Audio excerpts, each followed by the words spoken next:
Hello guys, super कारहरू आइसकेको छ। ल्याम्बोर्गिनी पोर्स यस्ता सुपर कारहरू सिलगढीमा आइसकेको छ र यो सिक्किम कार र्यालीको लागि आएको छ र यो सिलगढीमा आइसकेको छ र तपाईँहरूलाई सुपर कारहरू मनपर्छ भने कमेन्टमा लेख्नुहोला र कमेन्टमा तपाईँहरूले सुपर कारहरूको नाम लेख्न नभुल्नुहोला।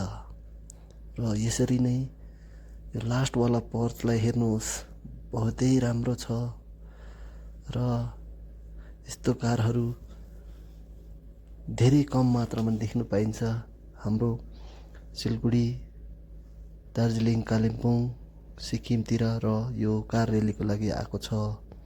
तपाईँहरूले हेर्नुहोला।